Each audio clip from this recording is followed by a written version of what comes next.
Hello everyone, hoping you have a good day. Papunta po kami ngayon sa may Severa. Located lang po ito sa may Barangay Tabon, Mabalacat City.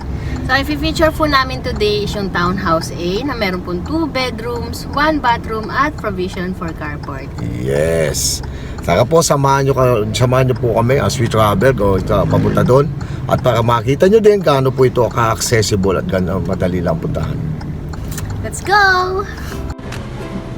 So ayan, nandito po tayo ngayon yung sa may Barangay Camachiles. Ito location natin. Itong nakikita nyo kalsada na tinatahak natin is going to Mabalacat City proper. Going din po doon sa location na pupuntahan natin. Pero dahil sa medyo gusto po namin mapakita pa sa inyo gaano po ito ka-accessible, papasok po tayo dito sa may expressway. So ayan po, wait lang po tayo mga kaibigan. Ito po yung pinaka toll gate natin dito sa may Mabiga, Mabalacat City. Ayan po siya.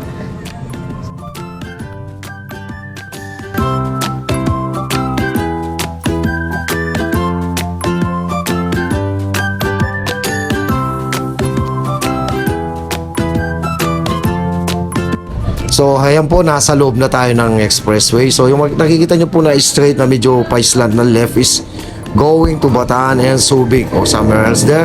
Tapos tayo po magkakanan tayo going, yung way po natin going Tarlac, T-Plex or somewhere in north.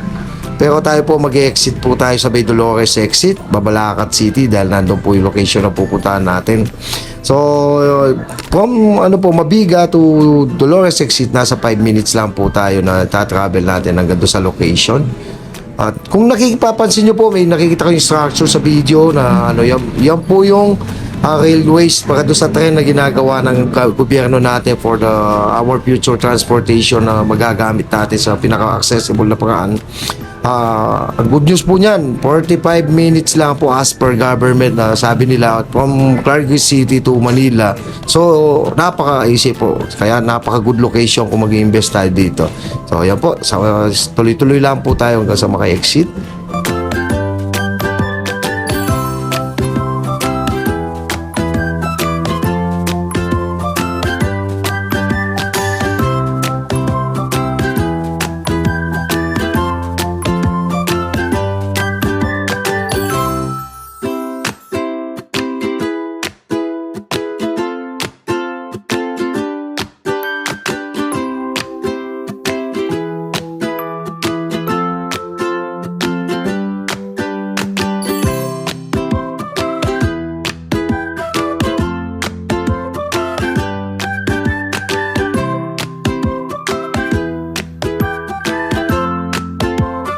So ayan, pa-exit na po tayo dito sa may Dolores exit. At from here po sa may toll gate, pag is nasa 1 to 2 minutes lang po tayo, nasa mismong site na po tayo ng ating location.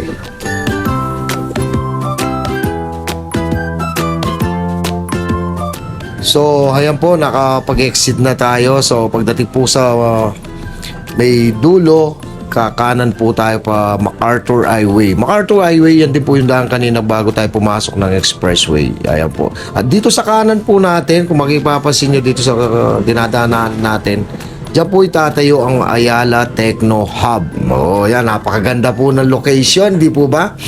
Pagtatayo po dito sa mismong Dolores ng Ayala Techno Hub sa may kanan po after ng bridge. So kung tayo po after ng bridge, kakaliwa na po tayo going Severa. So ayan po, paliko na tayo. Dito pa lang sa pagliko natin, mapapansin nyo may mga jeep po. Actually nandito po mismo sa kanto yung terminal ng mga jeep at even po ng mga tricycle. At sa kaliwa po natin, mapapansin nyo may mga establishment. Yan po yung City Hall. Tapos po sa kabila naman po yung mga supermarket, yung ladies, at saka yung ating mga iba pang amenities dito sa may Severa. Nandiyan din po yung Robinsons, mga church, school. Ayan po, napakaganda talaga po, napakaganda. Ayan, pasok na po tayo. Ayan po yung ating entrance gate na napakaraming guard, both side. Tatlo, 6. May mga community na po tayo dito, pero dire-diretso na po tayo sa ating model house. Yun po ipapakita po namin, doon po namin kayo tutor.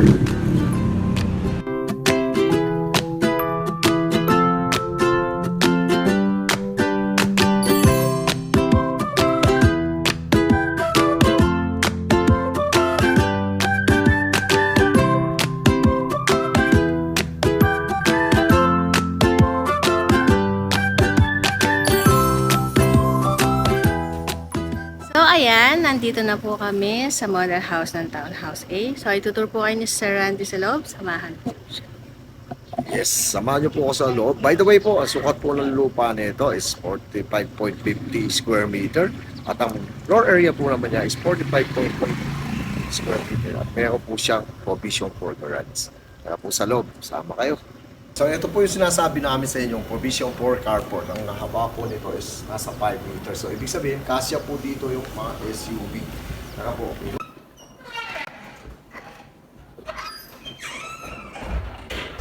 so, ayan, nandito na po tayo sa loob. Nandito tayo sa siyempre, ito po yung first floor. Sa first floor, ano po ba mostly makikita natin dito? Living room, dining area, and of course, ang ating kitchen area. Ito po yung dito po sa kitchen area natin, ito po yung pinaka-standard na deliverable ng unit. So, siyempre po, tayo, minsan gusto natin mas maganda, mas cozy. Mabibigyan po namin kayo ng idea kasi meron po siyang extra space sa likod, which is ito po sana po ito sa laundry area, wash area, something like that.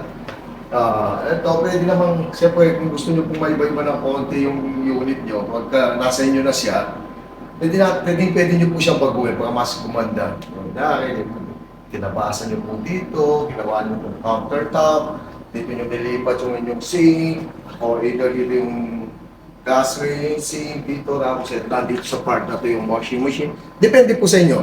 Madali naman po yan gawin. Kasi in case po hindi naman po may mga matutulungan din naman po namin kayo kung paano papagandahin yung unit. Siyempre po, ayan po, ito na naman, ang ganda ng unit, deliverable. Tapos, nandito na din po sa first floor yung ating common CR. Dito sa ating common CR, kompleto na po ito. Kompleto na yan. Ganyan po magaganda yung ating mga gamit. Ayan po yan. Ito siyempre, gawa po ng Zoho. Ayan, tapos dito si shower. Ito po mga ganito na ibang mga fixtures na ganito. Madali naman po kayong makakapagpalagay niyan. Just in case, uso-uso naman yung pa-deliver ng mga pila whatever, itong mga ganito. Pero lahat po ng mga fixtures na nandito is po yung shower, faucet, even itong lavatory, yan. Itong mga ganito pagdagdag-ganda, siyempre kayo na po kasi baka mas may maganda pa po kayong alam na pwede ilagay. Yan. At tapos po, by the way po, ang tiles po nito, simula po siya sa flooring up to ceiling. Ano po ba pagkakaiba nun sa karaniwang CR? Ibig sabihin po, pag lalo na kung nasa shower ka, nagtatalsikan yung mga tubig, kung nag-enjoy kayo naliligo, madaling tanggalin, punas lang. At hindi siya magkakaroon ng mga moist kasi nga po, from floor to ceiling po yung tiles ng ating mga CR. Diba ba? Ang ganda. Patik po tayo sa taas para makita nyo naman po yung sinasabi kong aming 2 bedroom sa inyo. Ayan po. So, pasok po tayo sa first bedroom natin. Ito sa mga sizes po ng mga kwarto natin dito is nasa 8 feet by 7 feet square. Ano po siya. Tapos, ang mga kwarto po ay may kanya-kanyang cabinet na po, which is free. Which is free po yan. Tapos, ito po siya. Ang window po natin dito, well ventilated ang dating kasi ayan po, mahaba siya. So, nasa 2.5 by 6. Yan siya. Tapos, nandito natin po yung pinaka. Yan po. Hindi po ba? Uy!